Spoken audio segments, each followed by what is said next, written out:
Bonjour et bienvenue sur Fema. Aujourd'hui, je vous propose de rencontrer avec moi Camille, designer tricot, connue sous le nom de Massimille. Elle nous raconte sa transition professionnelle.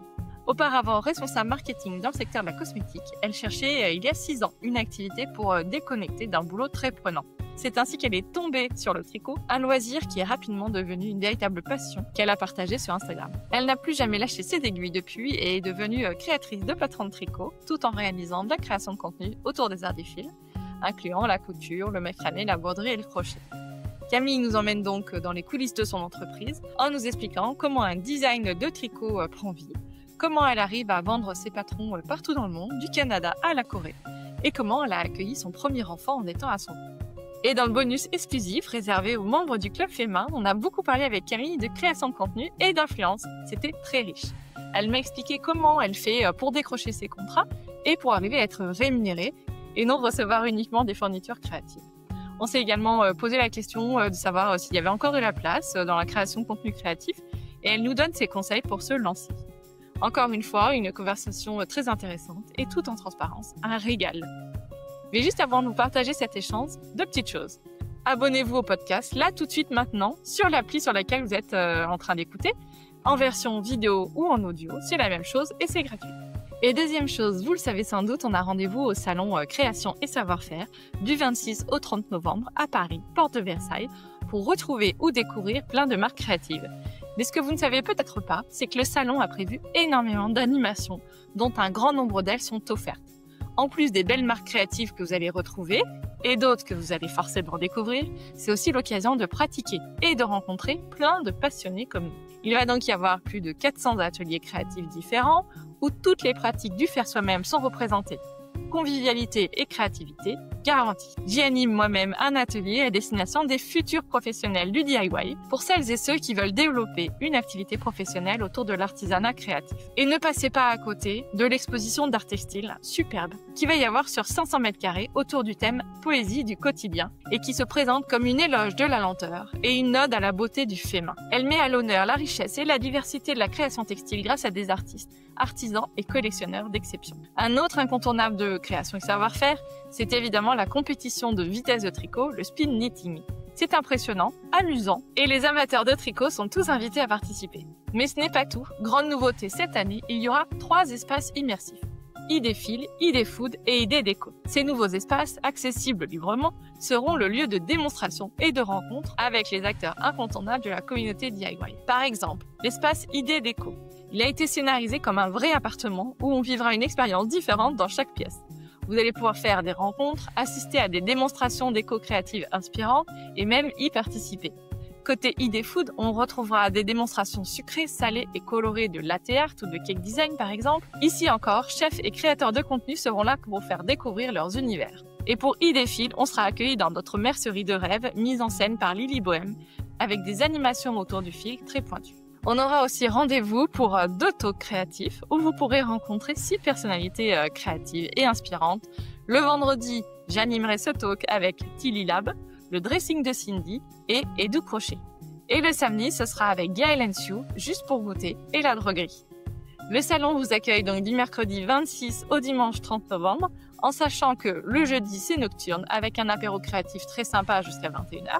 Et que le dimanche, c'est la journée famille, donc un super moment pour les enfants avec plein d'animations prévues. J'espère donc vous y voir, que ce soit pour vous faire plaisir et vivre une super expérience créative ou pour préparer vos cadeaux de Noël. Et oui, ça fonctionne aussi pour acheter nos propres cadeaux de Noël évidemment, car on n'est jamais mieux servi que par soi-même. Un immense merci à l'équipe du salon de soutenir le podcast Fémin depuis 3 ans maintenant. Et place à l'épisode du jour. Bonjour Camille, je suis ravie de t'accueillir dans Fémin, bienvenue. Bonjour Mélanie, je suis ravie d'être ici aussi. Si tu savais depuis quand j'écoute tes épisodes, c'est assez particulier de me retrouver à cette place-là aujourd'hui. Ça me fait très plaisir. Alors décor un petit peu différent pour moi parce que je suis chez mes parents. J'espère que donc en Bourgogne, j'espère que la connexion n'aura pas d'incidence parce que c'est la vraie campagne là. Donc mais normalement ça fonctionne bien. J'en ai déjà enregistré plusieurs ici. Et toi Camille, j'ai envie de dire Bordeaux, mais Non, pas très loin, je suis à Toulouse. Oui. Donc ouais, Enfin, 3. ça fait 4 ans maintenant que j'ai déménagé à Toulouse et je suis chez moi, en fait, je suis tout le temps en télétravail du coup, depuis la maison, qu'on a rénovée et qu'on est toujours en train de rénover, depuis 2 ans là. D'accord, très bien. Est-ce que pour, démarrer, je peux te laisser te présenter, s'il te plaît? Oui, alors, donc je suis créatrice de patrons de tricot. Qui vont être disponibles sous la marque, Massimi et je fais également de la création de contenu de façon plus large sur, on va dire, les arts du fil. Donc il va y avoir, du tricot, de la couture, mais exceptionnellement aussi, ça peut être du macramé, de la broderie, du crochet, J'aime, vraiment, on va dire, assez largement, l'univers, de l'art du fil. Voilà. Ouais, ouais, ouais, de manière globale. Et alors comment tu as commencé? Et puis alors Massimi, ça vient d'où? Parce qu'on voit bien le «mi» de Camille. Ma fille, aînée s'appelle Camille, donc tu vois, je vois bien le le lien. C'est un anagramme entre Maï et Camille. D'accord, Voilà. très bien. Et alors Et donc du comment que tout ça a commencé?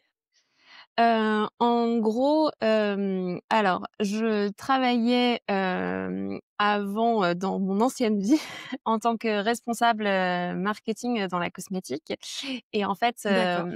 j'avais un boulot, très prenant, où j'étais à fond et j'y passais des heures et des heures et j'avais énormément de mal à décrocher le soir et du coup, je cherchais une activité en fait, pour, couper et quand je rentrais chez moi et vraiment déconnecter, parce que j'en dormais plus la nuit en fait, mon cerveau continuait à tourner là-dessus et je suis tombée sur le tricot.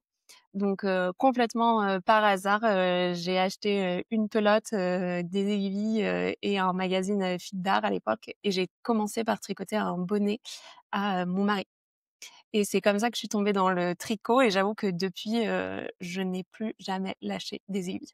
Et c'était il y a combien de temps? Ça doit faire 6 ans maintenant. 6 ans, donc alors je ne spoiler alert, je ne tricote pas, donc je ne vais pas être très, pushy dans mes questions de tricot. La seule chose que j'ai cru comprendre à force de faire quand même des épisodes autour du tricot, c'est qu'il vaut mieux utiliser des aiguilles circulaires que des aiguilles droites. Toi, tu es team circulaire aussi? Exactement, team circulaire aussi. J'ai commencé avec des aiguilles droites, mais alors dès que j'ai découvert, les aiguilles circulaires, ça a été le coup de foudre. Je Ouais. déteste, faire, des coutures, à la main là après coup et du coup, les aiguilles, circulaires, me permettent, de faire des ouvrages, sans aucune, démarcation, ligne ou quoi que ce soit et c'est en plus beaucoup plus agréable à porter, je trouve. Ah oui, d'accord. OK. Bah, ouais, en fait, tu Heu vois, quand tu fais une couture, ça peut faire une tension, par exemple, sur le côté, si elle est pas parfaitement réalisée et du coup, là, le fait de pas en avoir, bah, tu as aucune tension, nulle part, en fait. Ouais, je comprends. Et oui, ton pull est forcément, droit quelque part. Enfin, il y a des fois, tu sais, quand tu plies tes affaires, tu vois que c'est un peu, oui, de travers, quoi. Ouais, c'est ça, exactement, là, c'est vrai que le fait que ce soit toujours, la même, la continuité, en fait, c'est hyper intéressant, pour ça et du coup, ça fait aussi des vêtements qui sont un peu plus souples. Mmh, ça marche. Et je crois aussi qu'il faut pas démarrer par une écharpe. Tu sais, c'est un peu toujours le truc, on se dit: «Oh, je vais me tricoter une écharpe, c'est facile», sans doute, c'est un bon projet pour démarrer. Mais je crois qu'en fait, c'est trop long, c'est pas très challengeant, et cetera? Ouais, clairement, du coup, moi, ce que j'ai fait bonnet et headband. Headband, c'est nickel, c'est vraiment tout petit. Pour le coup, c'est encore plus rapide qu'un bonnet, je trouve et du coup, ça m'a permis de tester plein de points et plein de techniques, avec, des headbands jusqu'à ce que j'en ai marre et que je passe à d'autres projets. Mais c'est vrai que, du coup, j'ai pu tester, par exemple, des torsades, des points, ajourés, comme, sur, le pull que je porte ou des choses comme ça, sur des petits projets et du coup, comme ça donne moins de difficultés, si on a raté un point, bah, on va pouvoir défaire un petit peu. C'est moins compliqué à défaire, mentalement parlant, que si on doit défaire tout un pull parce qu'on s'est raté sur le point. Ouais, ouais, ouais, clairement. Et là aussi, il y a une question après de choix de la laine. Tu as des conseils, toi, soit des marques chouchous, soit des voilà, des conseils sur le choix, pour avoir les bonnes laines? Parce qu'évidemment, c'est tu alors donc moi je couds, mais je ne tricote pas et quand tu couds et que tu as choisi finalement le mauvais tissu, tu sais qui, parfois, moi fini un pull et puis, je l'ai porté 2 heures et il commençait déjà à boulocher là sur les côtés. Je dis: «Oh bah non quand même quoi, c'est bah non, j'ai passé des heures Alors, à le coudre, je veux sur pas un les résultat comme ça». choix, sur les choix de laine, c'est vrai que au niveau des laines, si tu t'aimes pas les bouloches, par exemple, il vaut mieux éviter tout ce qui est, fil, laine mèche, où c'est pas retordu. Donc, où ton brin, il est tout seul et en fait, elle va être plus fragile ta laine et elle va avoir tendance à faire plus rapidement des bouloches. Sinon, il faut investir dans, D'accord. ton rasoir à laine, électrique, il y en a dans pas mal de marques, genre Philips et cetera. Et tu passes un coup dessus et franchement, c'est aussi, sympa, pour, entretenir, au fur et à mesure, tes ouvrages, Ouais, un petit coup comme ça de temps en temps, ça fait du bien, ça leur donne un bon coup de propre et puis, c'est plus satisfaisant ouais, clairement, que d'avoir un pull avec des petites bouloches, partout. Mais, ouais sinon, ouais, c'est clair. sur les choix, de laine, c'est vrai que, c'est pas mal, quand tu commences de quand même essayer de suivre, la laine qui a été utilisée par, par la designer Le ou, qui est designer? proposée Ouais. avec, le modèle, surtout sur les premiers où ça peut être un peu challengeant, si tu veux changer, de laine. Il faut avoir, une histoire, d'être sûr, que ton échantillon il est bon et cetera avec ta tension machin. C'est peut-être un peu plus compliqué pour les premiers projets, essayer de ouais, de garder le cadre pour être au plus simple et se dire, «Bon allez ça c'est sûr, ça va bien fonctionner», ou ça va être un peu plus, mieux comme résultat quoi, en quelque sorte. Ouais, ouais, ouais et tu des marques en particulier que tu apprécies particulièrement? Alors j'avoue que je change, beaucoup. Ça va dépendre, de ce que j'ai envie, de tricoter ou, des origines, j'avoue que moi j'aime bien, tricoter, des tout ce qui va être, 100 fibre, naturelle, donc éviter tout ce qui est synthétique. C'est ça qui est hyper sympa, avec le tricot, c'est que du coup, tu peux tomber sur, des origines, 100 cachemire, 100 mérinos, des choses que tu vas pas forcément trouver dans le commerce, qui vont être beaucoup plus douces, aussi, peut-être, sur lesquels il va falloir être plus soigneux au niveau de l'entretien, mais en vrai, c'est assez exceptionnel, comme matière première, sur lesquelles, tu peux tomber et du coup, c'est vrai que je pique un peu, partout en fonction des projets et de ce que j'ai envie. Tu as tout ce qui est, teinturière indépendante aussi qui est super, quand tu vas chercher des coloris, là, tu vas avoir accès à des gammes absolument fantastiques. Chacune a vraiment son univers de couleurs, et c'est ça qui est chouette, en fait, donc c'est le plaisir du tricot, c'est de pouvoir aller piocher un peu partout en fonction des marques et de ce qui t'intéresse. Donc je dirais que, ce qui me plaît moi plus, c'est d'aller dans des magasins, si je peux en recommander un, tu as L'Île Weasel à Paris, qui est assez sympa avec des murs, de laine, complets. Là, tu as de quoi trouver ton bonheur, c'est sûr. OK, très bien. Donc le projet pour débuter, donc le headband effectivement c'est sympa, le bonnet et Mmh. après dès qu'on est un peu, enfin l'étape d'après c'est quoi? Directement un pull?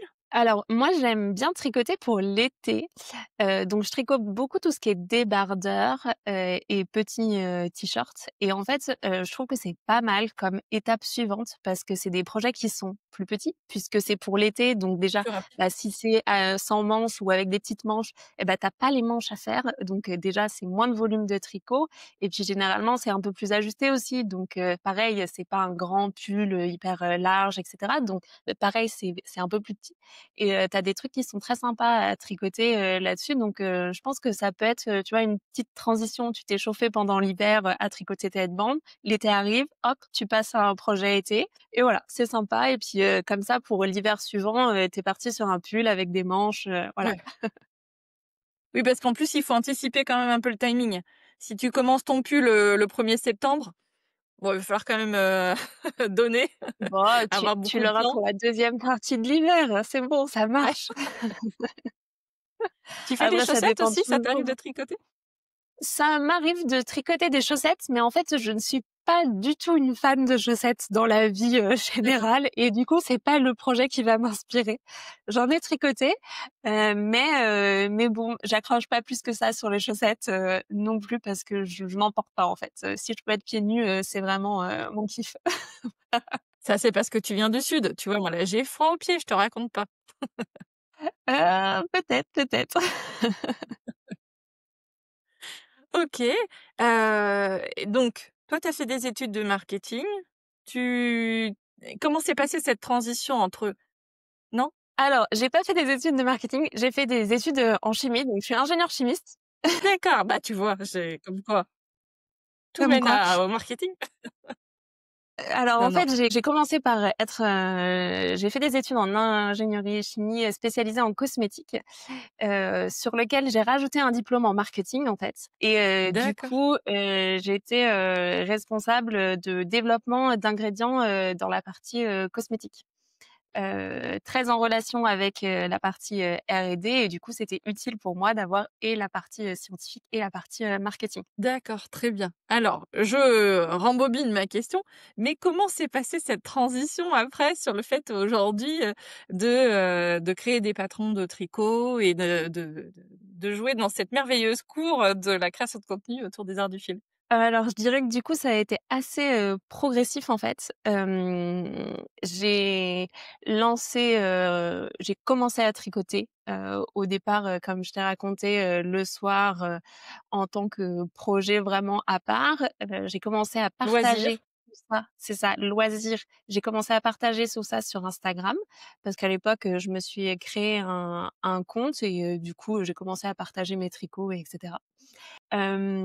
Au fur et à mesure, j'ai étendu un petit peu, avec, du macramé, et d'autres choses et en fait, c'est à partir du confinement où, là, j'ai été en télétravail et à partir de ce moment-là, je n'ai j'ai continué à être travailler en télétravail et ça m'a permis, d'être, chez moi en journée et de pouvoir faire, des photos, en journée tous les jours et être plus Oui, régulière, sur la publication de contenu, tous les jours sur Instagram et du coup de voir grossir mon compte et en parallèle, en fait, quand je tricotais, je suivais des modèles mais en fait à chaque fois j'étais adaptée. Parce que la taille m'allait pas, parce que le point et cetera et du coup, à un moment donné, je me suis dit: «Bon, bah, peut-être que tu peux te lancer en autant faire. créant, Ouais. ton propre, patron», voilà, le faire, toi-même et c'est comme ça que, du coup, tu vois, en parallèle, j'ai commencé à créer mes patrons, et à les mettre en vente puisqu'il y avait des personnes qui étaient intéressées, pour faire ce que j'avais fait et que j'allais partager sur mon compte Instagram qui a grossi au fur et à mesure, en fait, en parallèle. Donc, tout s'est fait comme ça un peu, hem, ensemble, quoi. En fait, ça m'a ouvert une voie que j'avais pas du tout envisagée jusque-là. Je m'étais jamais dit que c'était possible, de pouvoir en vivre ou, voilà, ça sortait un peu de nulle part, puisque je tricotais pas du tout avant et cetera. J'avoue que, tu vois, genre, je t'ai dit, ça fait 6 ans que j'ai commencé à tricoter, ça fait 4 ans que je me suis lancée à mon compte. Donc finalement, au bout de 2 ans, je me suis dit: «Il y a quelque chose à faire, là-dedans» Mmh. et en parallèle, ça correspondait à un moment où dans mon travail, ça devenait extrêmement compliqué.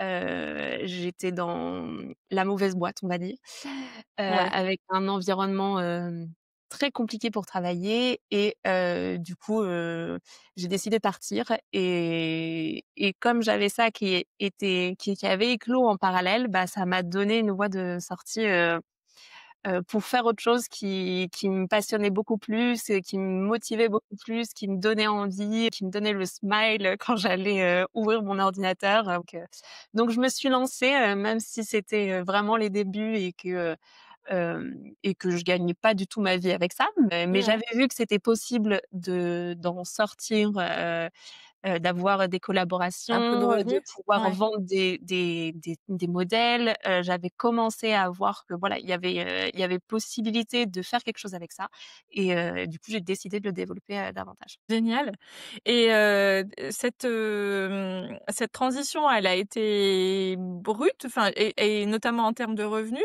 Est-ce que par exemple, tu es partie dans le cadre d'une rupture conventionnelle? Parce que Alors la la grosse difficulté quand on a envie, mais que tu vois, c'est toujours une question financière. Enfin, il y a souvent le pan financier qui rentre en ligne de compte. C'est ça. Alors, en parallèle, ça s'est joué à on habitait à Paris avec mon mari et du coup, on voulait déménager. Donc lui a trouvé un job, ailleurs et moi, j'ai, démissionné pour suivi de conjoint. D'accord. Donc je n'ai pas eu à négocier, de rupture conventionnelle, Un ce qui était départ, ouais. compliqué, à obtenir avec mon entreprise parce qu'il y avait D'accord. trop de monde qui voulait partir. Voilà, voilà. OK. Heu, mais du coup, moi, j'ai eu ça, avec, cette partie suivi de conjoint, ce qui m'a ouvert mes droits au chômage et que j'ai utilisé comme, aide à la création d'entreprise. Même si mon entreprise était déjà, créée, hein, puisque je vendais Et déjà des patrons, c'était quand même possible, d'utiliser ça et en fait, en fonction de mes revenus chaque mois, je déclarais ça, chaque mois à Pôle emploi et il mmh. complétait, en fonction de mes droits et de ce que moi j'avais gagné, en parallèle et du coup, j'ai trouvé que ce système était hyper intéressant, parce que du coup, en fait, ça te sécurise quand même, beaucoup, sur ton revenu et même, ce qui était sympa, c'est que du coup, bah, moi, tu vois, j'ai pas tout utilisé, et du coup, ça s'est prolongé. Normalement, tu as en gros 2 ans de chômage et moi, je les ai utilisés en, presque 3 ans, en fait, où ils ont continué à compléter au fur et à mesure un petit peu en fonction, de ce que tu gagnes et comme ça, c'est hyper sympa parce qu'il y a des mois où tu gagnes bien, ça marche et du coup, c'est cool, mais le mois d'après, il y a rien et là, du coup, bah, il y avait Pôle emploi qui complétait. Donc quand même hyper, sécurisant comme, manière, de se lancer et en plus, bah, nous, on faisait un gros changement, donc on passait d'une vie parisienne à une vie, toulousaine, heu, pas, non plus les mêmes, frais fixes, pour nous, quoi. C'est vrai que le loyer, par exemple, c'est pas la même chose. Ouais, ouais, ouais. Ah ouais. Alors, juste petite précision, maintenant les droits au chômage, c'est plus 2 ans, c'est 1 an et demi et je me demande bien même si ça a pas encore diminué là où ça va diminuer et une autre petite précision, c'est aussi possible d'avoir 100 de l'allocation, mais il faut répondre à certains critères. Moi, c'est ce que j'ai eu, mais parce que comme toi, mon entreprise était, créée avant et je ne sais plus quels critères j'ai remplis, mais en tout cas, j'ai pu, avoir 100 au lieu d'être juste entre guillemets, «complété». Par contre, moi, au bout d'1 an et demi, ça s'est arrêté, définitivement. Toi, du coup, ça t'a prolongé un petit peu ça, mais et au final, ça revient «au même» entre guillemets parce que c'est le même montant Oui. d'allocation. C'est ça, exactement. Au final, tu as le droit à un montant et tu l'utilises, comme tu veux et ça c'est vraiment, sympa. Je trouve que c'est une bonne aide, c'est un droit, que tu as acquis. Mmh. C'est super en Avec fait, toutes les d'avoir, cotisations cette salariales qu'on paye. aide-là, c'est ça, exactement. Tu y as cotisé, tu as le droit, de le faire, donc franchement autant en profiter et puis, c'est une vraie aide. Moi je sais que je pense que j'aurais eu du mal à me lancer sans ça. En vrai, là C'est j'avais certain. un filet de sécurité. Heu, Comme tu peux le voir, je me suis pas lancée complètement sans rien, donc j'avais déjà testé, le modèle avant, je savais comment faire, les tricots et cetera, donc ça j'étais sûre. Je suis partie avec mon petit filet de sécurité, Pôle emploi. Voilà, donc c'est vrai que ça rassure et que ça te laisse un peu du temps et je trouve que du coup, tu as moins l'impression, les premiers mois de te dire, «Bon, j'ai pas atteint mon objectif, j'ai pas rempli mon chiffre» et cetera. Moi, je m'étais donné un objectif à 2 ans, quoi. Me dire: «Tu testes pendant 2 ans, tu regardes, si tu arrives à te dégager un salaire, l'objectif que tu te donnes au bout de 2 ans et si c'est pas bon, bah, c'est pas grave, tu changes et tu fais demi-tour, mais au moins tu auras essayé pendant 2 ans et en 2 ans, bah, tu as quand même plus le temps, de te dire: «Oui, j'ai vraiment essayé» qu'en quelques mois, et te dire, «Bon, bah, non, tant pis, ça marche pas». Ouais, ouais, ouais, c'est clair. Après pour autant, 2 ans, tu vois, moi je suis à 2 ans, et 3 mois, d'être à mon compte, complètement. Je suis pas du tout à mon revenu, salarié.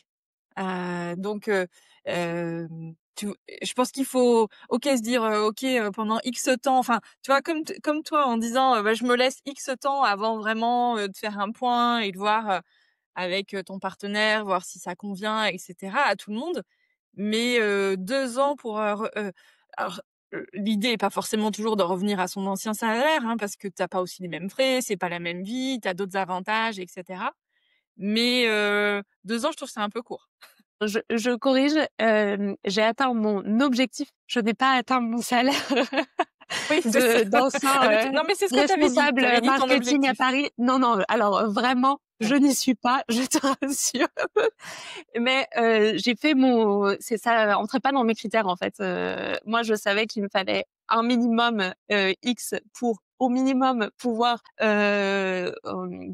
un loyer, partager les frais fixes et cetera.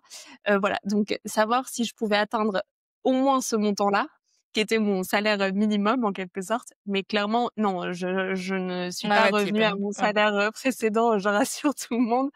Je pense que, oui, il y a des différences en fonction, de ce que tu fais, et je trouve que ce qui est le plus compliqué, c'est la partie, variable, en fait.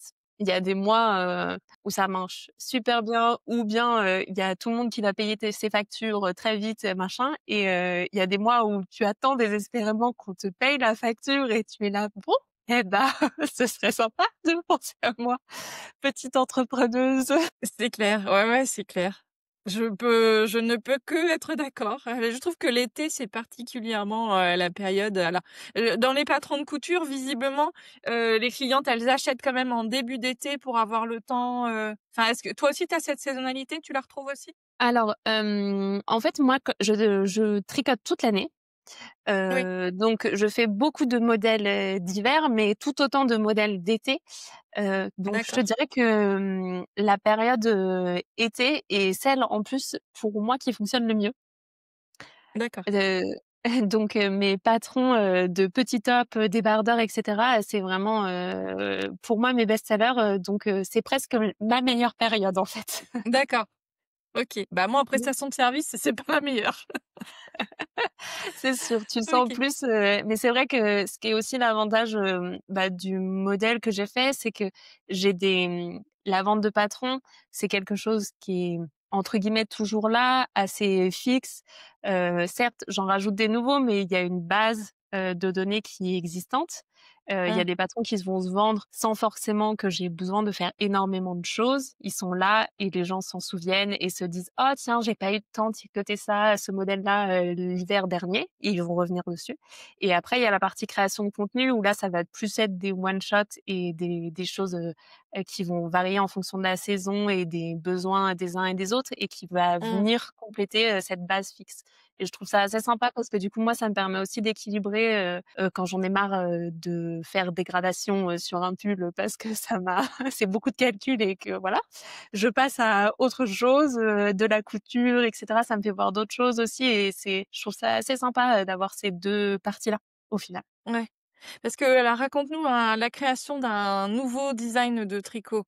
Quelles sont les étapes et combien de temps ça te prend? Alors, moi, je dirais qu'il me faut 3 mois entre, le moment où je me dis: «Je vais tricoter et je vais faire ça», donc j'ai mon idée, et le moment où, je vais pouvoir, lancer, le patron. Donc c'est minimum 3 mois entre, tu vois, Mmh. l'idée et le lancement.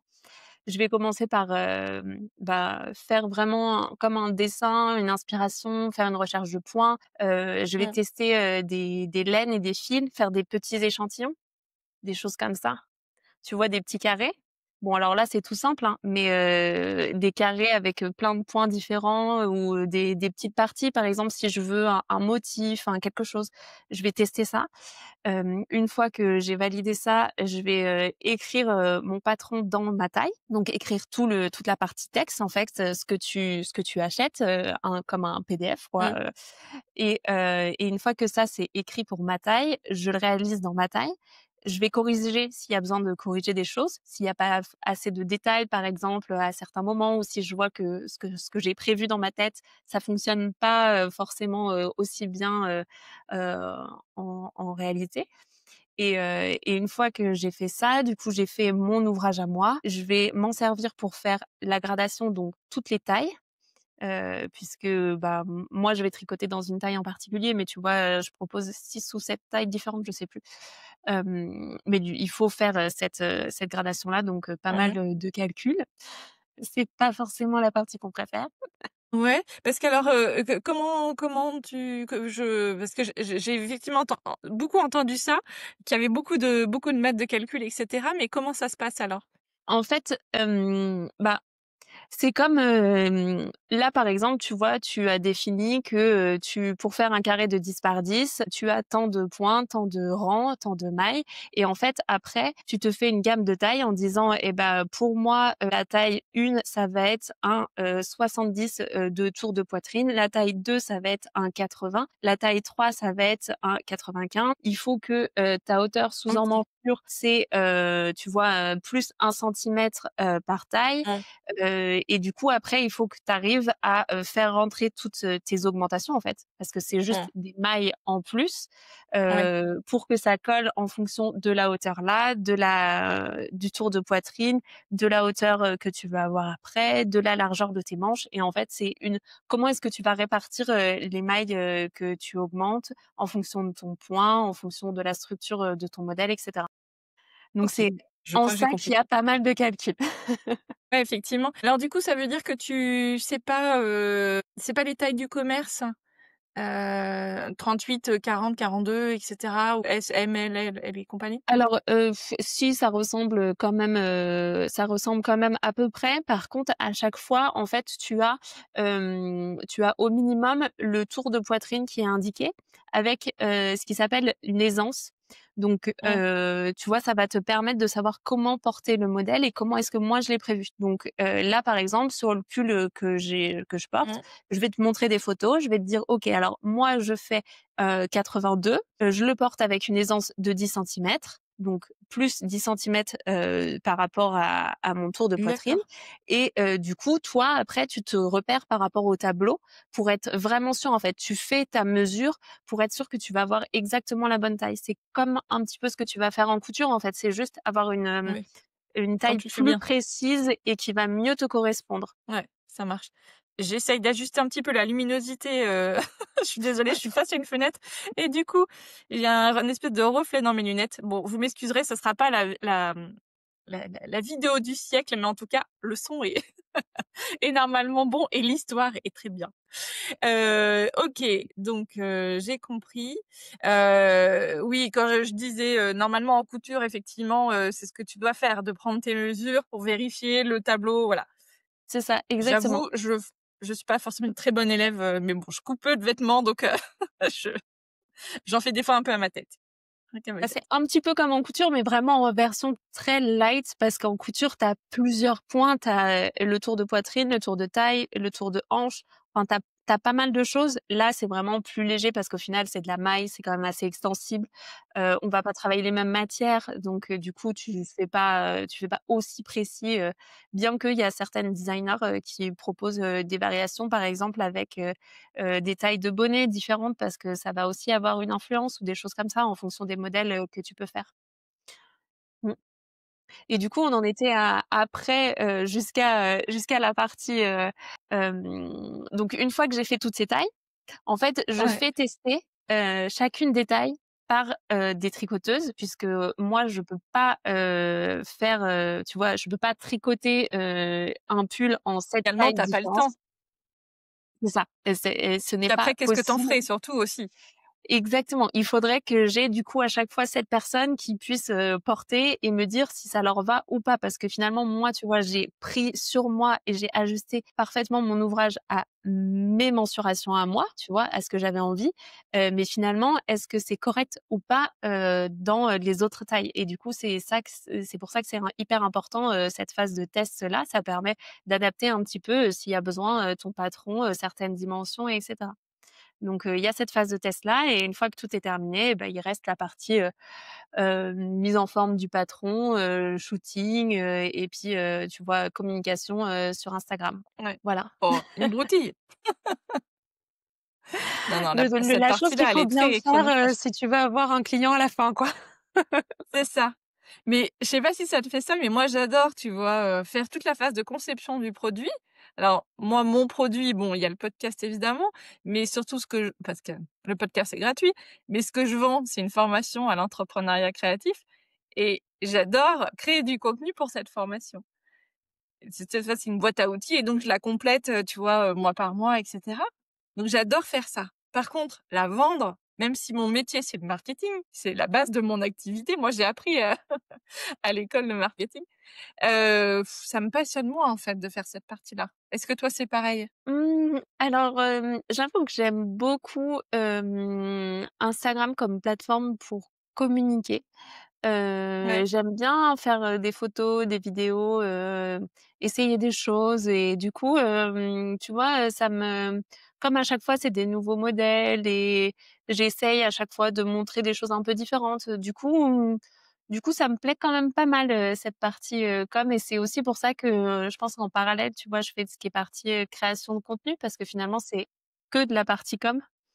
Donc j'aime bien, quand même, les 2. C'est vrai que le ce qu'il faut par contre, c'est réussir à se limiter et pas passer tout son temps, sur les réseaux sociaux, ça c'est compliqué. Ouais, c'est clair. Ouais, ouais. Moi, tu sais, souvent, dans la journée, j'ouvre Insta parce que j'ai une idée précise en tête, genre, je veux trouver, je sais pas quoi, enfin, tu vois, tu veux regarder le profil de quelqu'un, bon, moi, souvent pour les invités ou pour les rencontres que j'organise et cetera.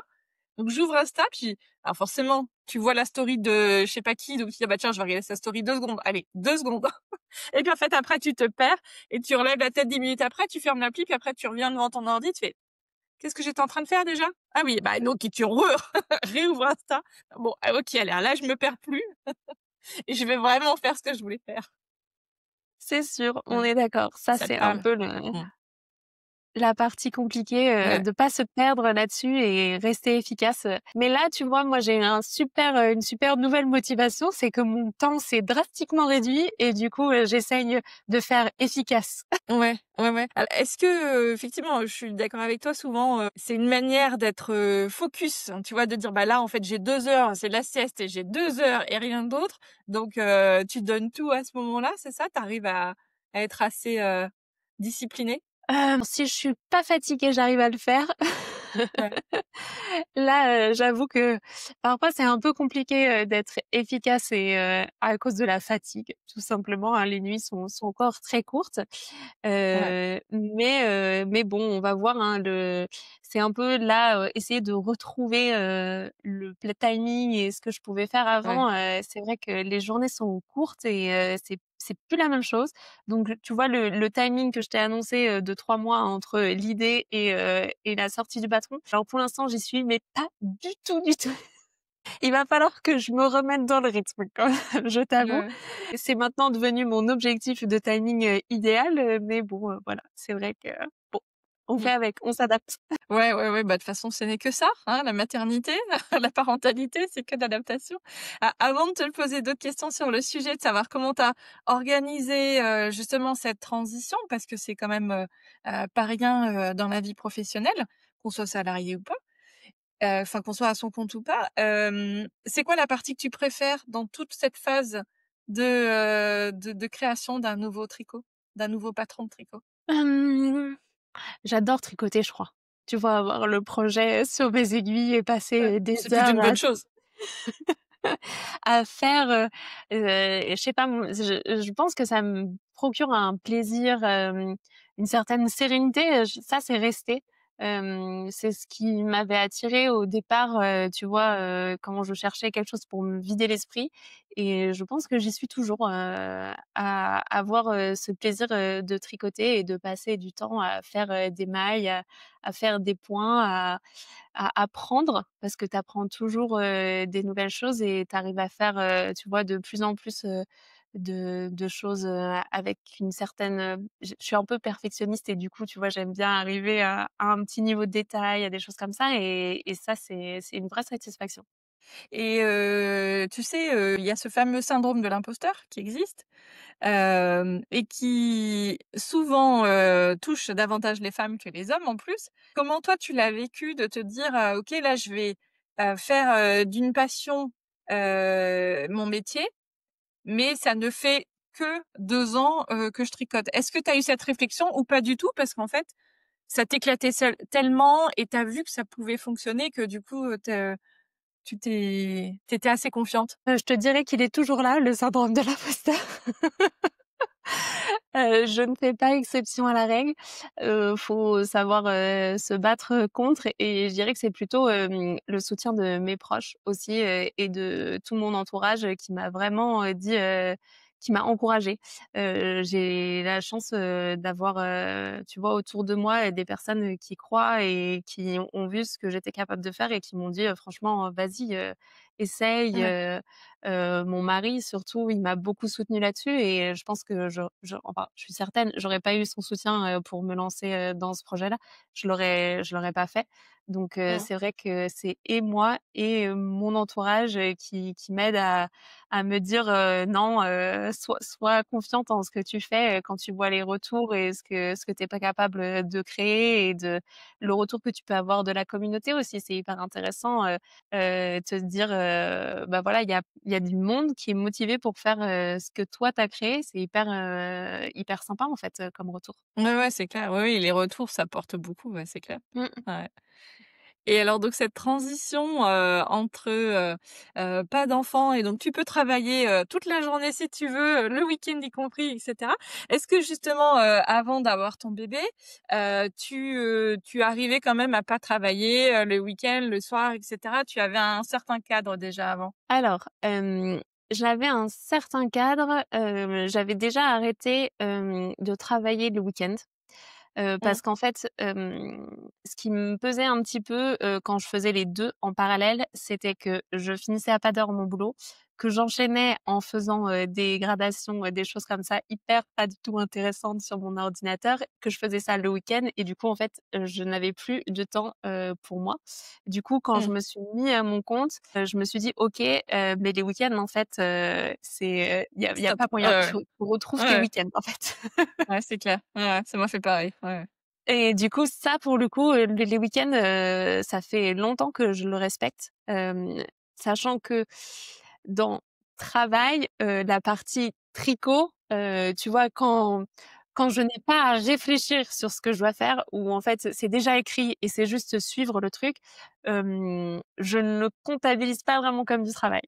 Voilà, Mmh. donc tu vois, le week-end, si j'ai un encours sur mes aiguilles et ben, je vais prendre mes aiguilles et je vais tricoter, le soir, sans Mmh. problème et Ouais. ça va pas me mettre une pression, un poids ou un quelque chose comme ça, quoi. Oui, tu te dis pas: «Je suis en train de travailler», en fait, c'est de toute façon ton loisir, préféré. Ouais. C'est ça, exactement, donc bon, voilà, je triche quand même un petit peu en Oh, bah, en continuant même à temps, ça reste ton plaisir. tricoter. C'est ça, Ouais. exactement, ça reste mon loisir, donc c'est toujours un peu difficile, cette partie-là, mais c'est vrai que je me suis vraiment gardée, en me disant: «Alors, maintenant, tous les trucs un peu plus administratifs et cetera, tu ne le fais pas le week-end, en fait, tu as Oui, des ouais, ouais, jours, c'est ça. Oui, oui. d'horaires, des créneaux pour le faire et puis, tu le fais à Mmh ce mh. moment-là et tu ne le fais pas, sur le reste du temps, quoi. Sinon, Ouais, ouais, tu vas quand même pas faire ta compta, le samedi matin, non, quoi. c'est ça, exactement, la compta le samedi matin, c'est pas possible. Ou le dimanche soir, tu imagines? C'est horrible. Horrible, horrible. Non, non, non, vraiment. Donc voilà, en ça, et puis je te disais, depuis qu'on est arrivé à Toulouse, on a aussi acheté une maison et comme on adore faire des choses, on s'est lancé dans des travaux, dans cette maison-là. Donc on a tout refait, du sol au plafond, nous-mêmes et du coup, bah, forcément, si tu fais des travaux, tu ne fais pas du tricot ou d'art créatif. Voilà, donc écoute, pour ça, ça m'avait déjà, bien fait arrêter le week-end. Et séparés, ouais. C'est ça, séparé. Par contre, le soir, c'est vrai que, bah, je tricote très facilement. En fait, j'aime beaucoup tricoter en faisant autre chose. Donc moi, quand en journée, je vais regarder une série, mais tu vois, le soir, Mmh. si tu regardes un film, sur ton canapé, bah, c'est parfait, en fait. Ouais. J'arrive très bien à tricoter en faisant ça. Donc j'avais quand même pas mal de temps masqué là-dessus et je le vois bien parce que là, du coup, mes soirées sont un peu plus réduites et je vois bien que j'avance beaucoup moins vite sur mes tricots quand même parce que je tricote moins le soir. Ouais. Ouais, Donc ouais. ouais, ça c'était avant la maternité et puis, en gros, la nouvelle organisation, c'est que je me suis dit que je voulais aussi garder du temps, avec mon bébé donc là on est parti sur un objectif qui soit gardé 4 jours, par semaine. Donc tu vois, j'ai enlevé un jour, pour être avec lui donc voilà. Sachant que dans les faits, pour l'instant, on n'y est pas encore. Et du coup, c'est un petit peu progressif. Là, tu vois, la D'accord. semaine dernière, c'était plutôt 3 jours, voilà. Donc on s'adapte, on y va progressivement. Je dirais que la séparation est pas forcément évidente, quand tu as passé, 4 mois, avec, ton tout petit, collet serré et qu'il faut s'y remettre. Voilà, donc il faut un petit peu de temps. Donc voilà, c'est vrai que tu changes un petit peu ton rythme et tu t'adaptes, hein. Est-ce que pour autant, voilà, tu prends ça avec philosophie en te disant: «De toute façon, il y a un temps pour tout, je profite, de ce moment-là», où tu es quand même un peu tiraillée entre tout? Bah, écoute, à la base, je m'étais dit, tu vois, pour, la partie congé mat, j'avais commencé à contacter, une personne pour prendre le relais sur mon compte Instagram, pour qu'elle fasse des publications à ma place, tout l'été puisque comme je te disais, pour moi l'été c'est quand même un moment fort. Au final je m'étais dit: «Non, fais pas, c'est quand même un sacré budget puisque tu payes une personne pour faire, des choses à ta place» et je m'étais dit que j'allais me connecter, tu vois, 1/2 heure, top chrono pour faire, ma publication et que je le ferais 3 fois par semaine, voilà. Donc je La m'étais dit théorie. ça, la théorie. La pratique a été que je n'ai pas ouvert mon compte Instagram. Ou très, très peu, pendant 4 mois, voilà. Donc j'aurais certainement dû déléguer. Écoute, cette partie-là, si j'avais voulu, avoir, du contenu et continuer à avoir beaucoup d'activités, mais en vrai, tu vois, je suis revenue, les gens, ils étaient toujours là, ils m'ont envoyé des petits messages pour me dire qu'ils étaient contents de me retrouver, que c'était sympa et tout. Bon, bah, j'ai pris ce temps-là, le seul la seule chose que j'avais un petit peu mise en place avant, c'est, bah, pendant, tu vois, cette période où je te disais, de lancement, où j'avais l'allocation, au chômage et mes revenus, quand j'avais un petit peu plus, je mettais de côté et du coup, je me suis mis de côté une somme, tu vois, de sécurité en quelque sorte en cas de coup dur et je trouve que c'est d'autant plus important, quand, tu as un enfant ou des choses comme ça où tu vas avoir peut-être des mois plus difficiles. Bah, voilà, j'ai mon petit bulletin, de côté qui reste là et qui reste dispo et dans lequel, je sais que je peux aller chercher, si j'ai besoin, de faire, des investissements, des choses qui sont pas prévues, si je tombe malade, j'ai mis ça de côté, en place. C'est ça, parce qu'il y a aussi, ton propre bébé qui, potentiellement, et quelques jours, il ne pourra pas aller, à la crèche, chez la nounou et cetera. Donc fatalement, oui, on travaille moins, avec des enfants et donc tu te trouves aujourd'hui plus efficace quand sur tes tranches de travail où c'est pas encore, évident, de te rendre compte? Franchement, je suis pas encore revenue à mon rythme, ça va faire 1 mois là que j'ai repris. Hem, je me laisse le temps, mais je t'avoue que je vois que je suis loin de ce que je pouvais faire, même en termes D'accord. de présence sur les réseaux sociaux et cetera, j'arrive pas encore à revenir, à ce que j'aimerais, mais bon, je me dis que ça prend un petit peu de temps, que c'est de l'adaptation et cetera, qu'il faut que tout le monde s'y fasse, un petit peu à ce Ouais. nouveau rythme et puis ça va revenir en fait, c'est vrai que c'est OK, pour moi, tu vois? C'est aussi, se dire, «Bon alors est-ce que j'ai besoin ou pas, que mon salaire revienne, automatiquement?» Je sais qu'en fait, bah, tu vois, je vais avoir un décalage en fait, quand je me suis arrêtée, mes ventes elles ont pas chuté du jour au lendemain, elles ont diminué, progressivement. Bah, ça va être la même chose là. Du Oui, coup, pour le le temps que redémarrage. ça remonte et ben c'est progressif. Donc je sais qu'à partir du moment où je reviens, dessus, bah, même si je retrouve mon rythme, j'ai 3 mois derrière où ça va remonter progressivement. Donc c'est ça aussi qu'il faut prévoir dans le temps où tu t'arrêtes, te dire: «Bah, en fait, il y a pas que le temps où tu t'arrêtes, il y a clairement le temps avant» parce que pour le coup, clairement, moi, je peux te dire que ça a été 1 an entre parenthèses, le temps de ma maternité plus mon congé mat. J'ai été, extrêmement fatiguée, La pendant, ma grossesse? grossesse, en fait et du coup, je travaillais plus, à 100 en Ouais. fait, Ouais, ouais. donc depuis le début, on sait que, bah, cette période-là, c'est une période un peu à part où on est d'accord, où on s'est organisé autrement avec mon mari, en fait, tout simplement et du coup, il faut être sûr que c'est OK pour les 2. si tu as moins de revenus ou que tu as prévu suffisamment, pour compléter, sur une année. Une année, ça commence à faire beaucoup quand même, hein, faut Ouais, ouais, c'est sûr, mais en tout cas, c'est hyper, intéressant, pour les personnes qui nous écoutent et tu vois, qui ont ce projet-là aussi, de dire, que moi, tu vois, j'ai eu mes enfants enfin, là, je suis à mon compte depuis 2 ans, mes filles, elles sont ados, donc mais je m'étais toujours dit effectivement, bah, être à son compte, pendant cette phase de maternité, de grossesse, ça doit pas être évident et ça a une effectivement là, certaine tu voilà, c'est clair. flexibilité. Ouais, Tu vois, oui, oui, oui, ça oui, cet intérêt de se dire: «OK, alors, j'ai besoin, de faire, X rendez-vous, bah, c'est pas grave, en fait, je me pose pas la question, tout ça. J'ai besoin de faire une sieste parce que je suis crevée, bah, en fait, si tu travailles tu peux depuis la chez faire. toi, ton lit, il est juste à côté et tu peux la faire». Au détriment de, bah, du coup, tu travailles moins, donc tu gagnes moins, quoi. Clairement, Ouais, ça a un impact, direct et là-dessus, il faut ouais, que tu direct. sois OK, avec ça, quoi.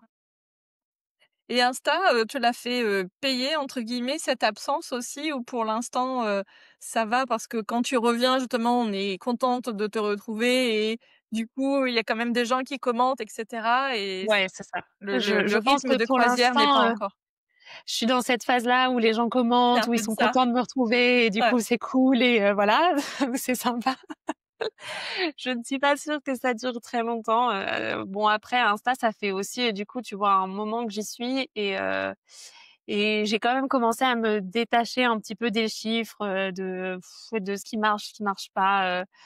Ça a été une phase au début, ça a été difficile, vraiment, où tu faisais quelque chose, ça marchait hyper bien et puis tu faisais, presque la même chose après et ça marchait pas du tout et tu comprenais pas pourquoi. Bon, eh ben, c'est comme ça, sincèrement, tu auras jamais la clé, tu comprendras jamais. Tu fais et puis moi, tu vois, finalement, tous mes clients, ils viennent quand même de ça et c'est quand même, super parce que, tu vois, je fais tout en français et en anglais et du coup, ça me permet de toucher une communauté, que je pourrais pas Super vaste. toucher, même à travers des salons ou des choses comme ça. Je serais cantonnée à un public français. Là, les ventes, elles sont partout, quoi. Il y a des gens en Corée, au Canada, en Amérique du Sud, en Australie, qui tricotent mes patrons. Donc ça, c'est assez fou, en fait. Ça te donne accès à un public, qui est global, quoi. Ouais et ce qui est cool dans le tricot par rapport à d'autres choses aussi, c'est que là, tu n'as pas de patron, papier. Tu ne c'est que des PDF finalement que vous vendez dans le design de tricot. C'est ça. Donc une fois que tu as fait ta version, effectivement en anglais, tu peux le distribuer partout. Tu as aucun frein Mmh. logistique. Tu Exactement. connais pas les galères de la poste toi? C'est pas Ah juste. non, sincèrement, j'ai fait quelques, tu vois, quelques kits ou quelques anneaux Ouais. marqueurs avec quelques expéditions et je me suis dit: «Ouh, en fait, c'est très bien, tout ce qui est dématérialisé». Ouais, ouais, ouais, c'est Voilà. clair, c'est clair. Voilà, Mmh. oui, oui, non, parce que clairement, hein, c'est un avantage, hein, d'avoir, tu vois et même, la durée de vie, tu les mets en ligne, tu as pas grand chose à faire après, hein. Ils sont là, ils sont existants, les gens vont les retrouver, c'est vraiment sympa pour ça. Tu as pas de gestion de stock, ouais, c'est génial et puis moi, tu vois, ça me donne de la liberté aussi parce que j'aime travailler des patrons qui sont quand même, d'un niveau assez, complexe. Tu vois, faire par exemple un motif comme ça veut dire que, bah, parfois je me retrouve avec presque un patron différent par taille, en fait. Parce qu'il y a tellement d'adaptations à faire pour chaque taille que, les explications D'accord. vont être spécifiques et du coup, je vais envoyer un fichier, qui fait, 30 pages.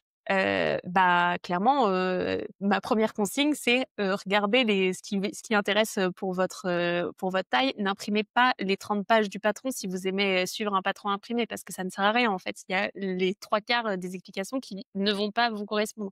Donc ça me permet aussi d'avoir cette liberté de me dire: «OK, je me donne pas de contraintes ou de limites, sur, la difficulté que je peux avoir, sur, le patron au niveau, tu vois, point.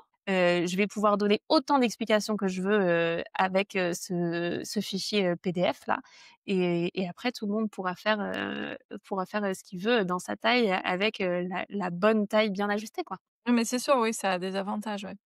Mais c'est je trouve que c'est intéressant, tu vois, de réfléchir à tout ça quand tu as envie de te lancer dans la création d'entreprise au sens large, tu vois? Même pas forcément que dans le DIY. Moi, je me suis toujours dit, bah, par exemple, tout ce qui est en lien avec des denrées périssables, ah, c'est quand même hyper risqué. Après, évidemment, dès que tu dois avoir une boutique, dès que tu dois avoir des salariés, tu accentues le niveau de difficulté quelque part. Et donc réfléchir à tout ça, toutes ces contraintes-là, il y a des fois t'as pas de choix. Genre, t'adores, je sais pas, la pâtisserie et tu veux ouvrir une pâtisserie, bon, bah, nécessairement, il te faudra un local et nécessairement, tu vas travailler avec des denrées périssables. Enfin, voilà, je trouve que c'est intéressant d'y réfléchir quand on veut lancer une activité. Clairement, c'est vrai que là, au niveau charge, tu vois, je pense que, c'est difficile de faire, moins de charges que ce que je peux avoir là actuellement.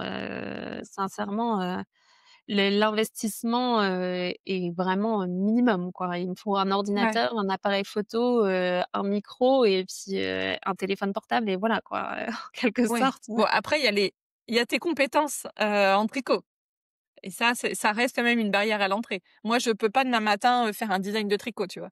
Oui, c'est sûr, mais tu vois, ça m'a pas demandé tant que ça de temps, Oui, pour y arriver, en fait, d'investissement, bien sûr. Ouais, ouais. ouais, ouais, ouais. J'ai appris au fur Beaucoup et de à temps au mesure, en départ. fait, en tricotant, en Ouais. apprenant des nouvelles techniques à chaque tricot et du coup, tu progresses au fur et à mesure et c'est comme, la couture, en fait, à chaque, cousette, tu vas apprendre une nouvelle technique et après tu te dis: «Bah, pourquoi est-ce que je ferais pas mon propre modèle de sac?» J'en ai 50, voilà, je peux peut-être en faire un, qui corresponde exactement à ce que j'ai envie, moi-même. Est-ce que pour autant, tu penses que tout le monde peut, à un moment donné, se lancer, tu vois, dans l'entrepreneuriat créatif et dire: «OK, moi aussi je vais lancer, mes designs, en termes de couture ou de tricot ou des kits ou de Je la pense vente que, de créations finies». tout le monde peut avoir, tu vois, un style, une envie, apporter quelque chose d'unique, là-dessus, tu vois, sur la partie création. Après, il faut quand même être, multicasquette, être aussi bon dans la partie design et création que dans la partie communication parce que tu peux avoir enfin un principe de marketing, tu peux avoir un super produit si tu atteins pas ton client, tu le vendras jamais, quoi. Donc il faut quand même être assez, je dirais, ouais multicasquette, se sentir, de passer, de la compta, au tableau Excel, à la communication sur Instagram, à la vidéo, à la c'est un peu, tu vois, au Ouais. final, tu ne vois peut-être que ce qu'il y a sur Instagram, mais derrière, il y a énormément de choses, en fait. Oui, oui, c'est pour ça que souvent, moi j'aime bien dans les épisodes, rappeler aussi que justement la partie création pure, c'est, entre 10 et 20 du travail, du temps de travail. Le reste, il Mmh. c'est pas que c'est moins sympa, c'est d'autres, alors je sais que personne n'aime la compta. Moi perso, ça me dérange pas trop, mais tu vois, c'est en fait, effectivement, il y a plein de choses, il y a plein de compétences à avoir ou à acquérir. Voilà.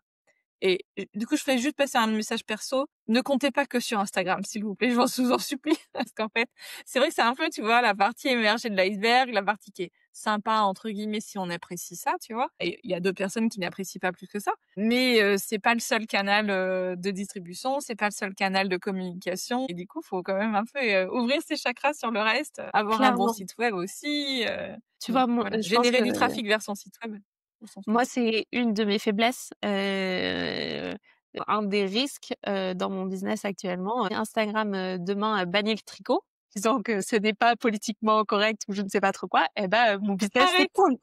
Non mais Ah non, non, on va pas leur donner des idées. non, mais tu vois, typiquement, en fait, et du coup, j'ai quand même un risque qui est énorme, dans ce que j'ai créé, hein. À un moment donné, je m'étais dit: «Bah, il faut que je développe YouTube, il faut que je développe une newsletter, il faut que machin». Après mon problème, c'est le temps. Qu'est-ce que tu arrives à faire, toute seule, voilà. Ou est-ce que tu arrives à déléguer une partie et à trouver des gens pour travailler avec toi sur, certaines thématiques? Et ça, cette partie-là, tu penses que tu n'y es pas encore?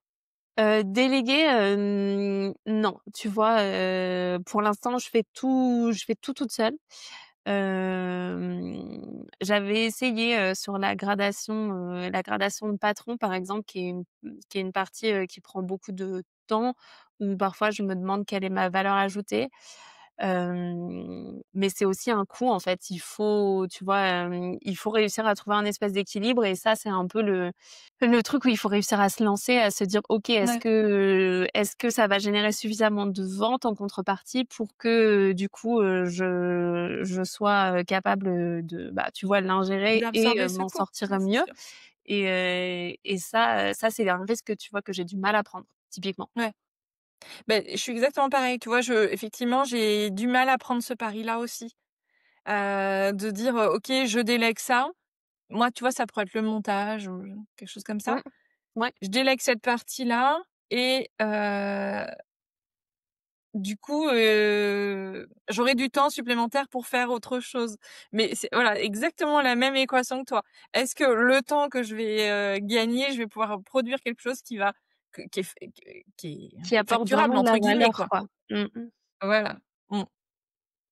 Ouais, ouais, Ouais, non, c'est tout le ouais, c'est tout l'enjeu et je trouve que c'est la partie, qui est pas forcément évidente et des fois je me dis: «C'est peut-être la différence entre, un entrepreneur, tu vois, qui entreprend, qui a quelque part, qui est pas, complètement averse au risque et qui arrive à prendre un pari, tu vois, comme ça et quelqu'un, je sais pas quel est le bon terme, en face d'entrepreneur, mais peut-être juste freelance et le freelance, finalement, heu, voilà, il a un profil, peut-être, moins risqué, il apprécie moins le risque, je sais pas. J'ai pas vraiment de je réponse, sais hein, pas. Moi, mon expérience, personnelle, c'est que j'ai mon père et ma sœur sont tous les 2 entrepreneurs, donc ont tous les 2 une entreprise et ils ont quand même pas mal de problèmes avec, tout ce qui est recrutement de personnel, trouver des Ouais, personnes, qui fassent le job, qui tiennent sur la durée et cetera et du coup, j'ai bien aussi sûr. cet écho-là et un petit peu, ils m'ont un peu transmis la peur de se dire: «Bon, alors tant que tu peux faire toi-même, c'est pas mal». Parce Ouais, ouais, qu'après, ouais. c'est beaucoup d'administratif et ça devient vite très lourd. Ouais, c'est certain. Oui, oui, c'est pas le même impact financier aussi. C'est ça. Tu vois, moi, je trouve que quelque part, c'est une chance de travailler seul aussi. Alors forcément, tu vas moins vite et tout ça, c'est une certitude. Mais quelque part, tu n'es responsable que de ton propre revenu. Tu vois, tu as C'est pas ça. cette responsabilité aussi.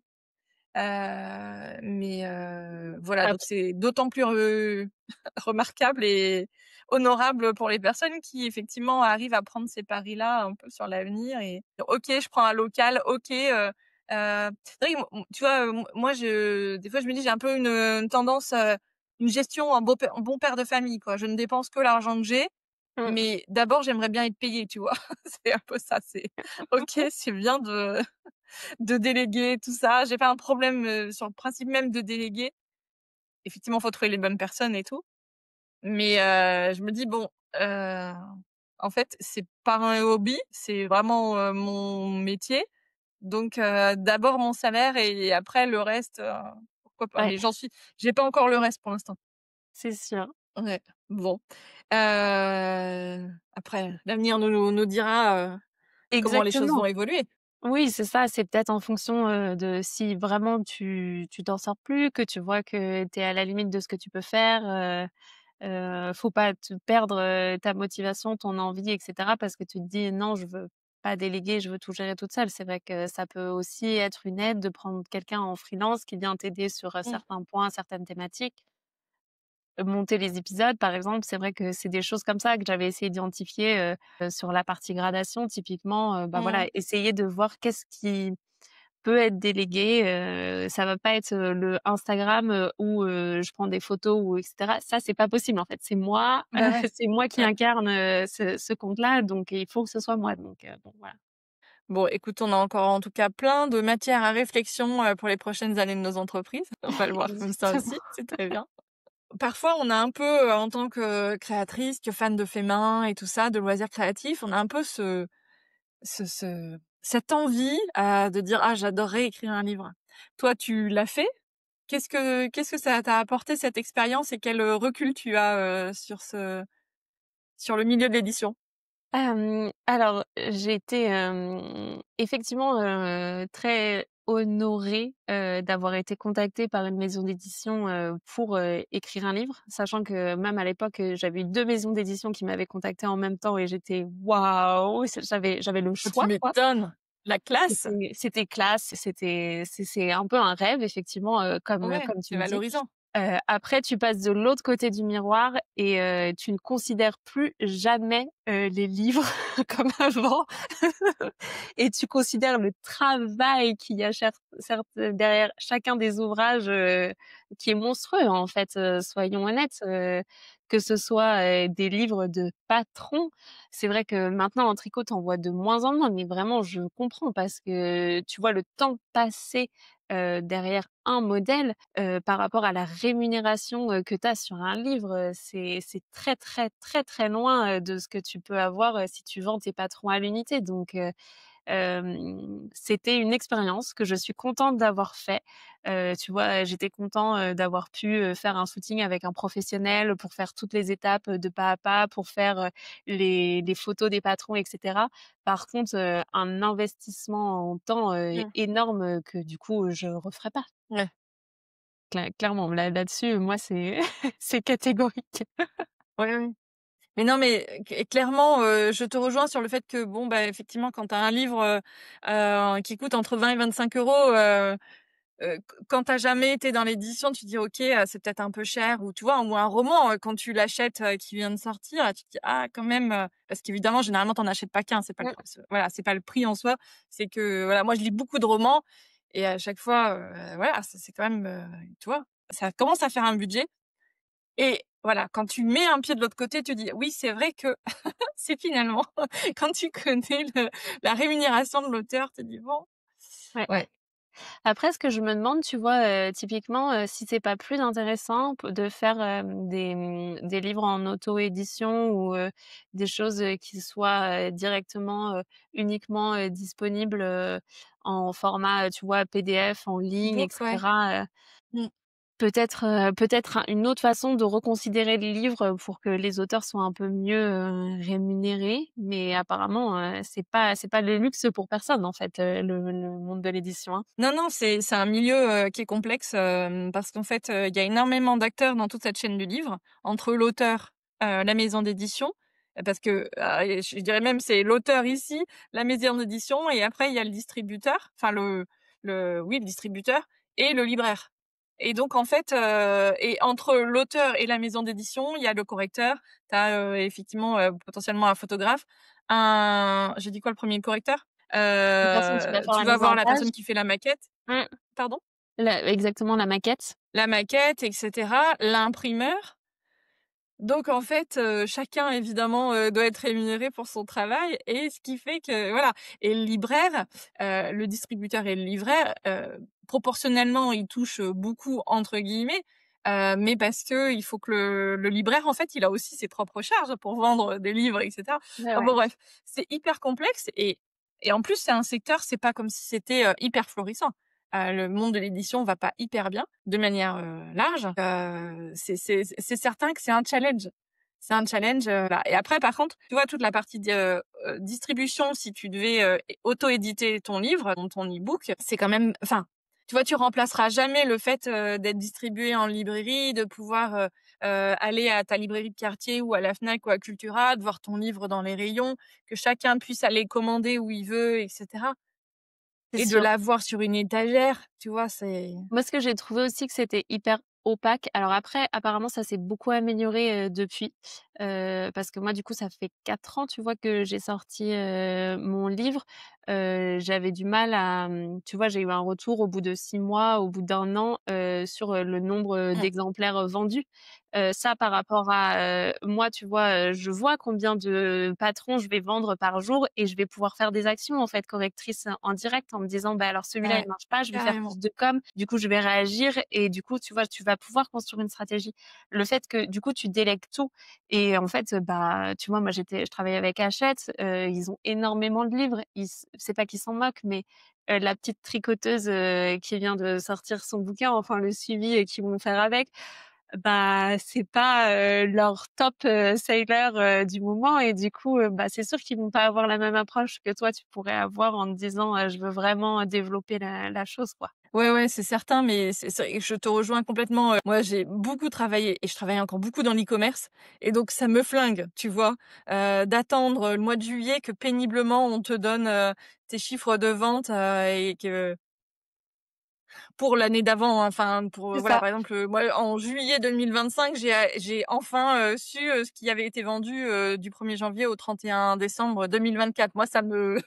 intellectuellement, ça me fait vriller le cerveau, quoi. Et quand tu sais que tu as les tu vois les commandes en direct et cetera, c'est pas c'est maintenant, c'est facile quoi d'avoir le suivi, enfin c'est faisable, donc bon.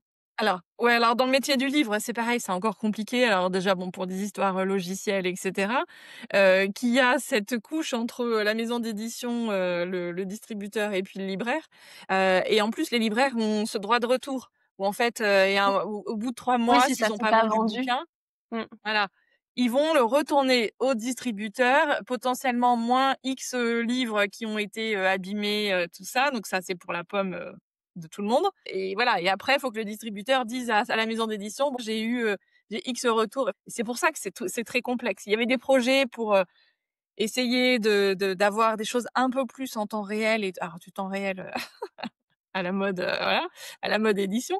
Mais c'est certain que ouais, ouais, c'est en 2025, tu te dis: «Mais mince, ça fonctionne encore comme ça, c'est pas possible». Et ouais, mais bon. Donc ouais, plutôt, toi, tu es plutôt partisane de tout faire pour maîtriser, toute la chaîne? Vraiment, ou sinon, tu vois, c'est que j'ai l'habitude de faire ça et du coup, en comparaison, le livre m'a paru tellement opaque, et tellement de travail pour, au final, je ne sais pas trop quoi.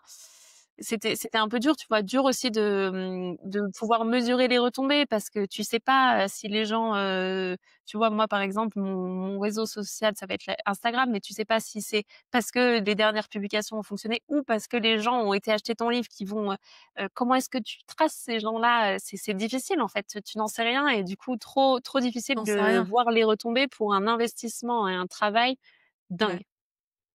Ah ouais, c'est clair. Parce que même si tu mettais un QR code, tu vois, bien traqué avec les bons paramètres, bon, je vais pas rentrer dans les détails et cetera. De toute enfin, il y a de toute façon, c'est voué à l'échec parce que le plus simple, c'est quand même de prendre ton téléphone et d'aller taper Massimi, sur Insta et voilà, le truc il est réglé. Tu as pas besoin d'un QR code pour faire ça en théorie et en plus avec tous les problèmes, de tracking et est-ce que, les visites, sont comptabilisées sur ton outil d'analyse de trafic et cetera. Enfin bon bref. Ouais, Ouais, bon, c'était une expérience. exactement, c'était une expérience. J'ai été contente de la faire. J'avais du temps à Ouais, l'époque, pour la faire. C'était la ouais. bonne année. Là, je pense que y a tu vois, pour manger, le soir et pouvoir payer un loyer, c'est pas ça fait pas partie de mes top priorités. C'est clair. Est-ce que je peux encore te poser, quelques questions pour le petit bonus, du club Fémin? Oui, bien sûr, avec plaisir. Bon.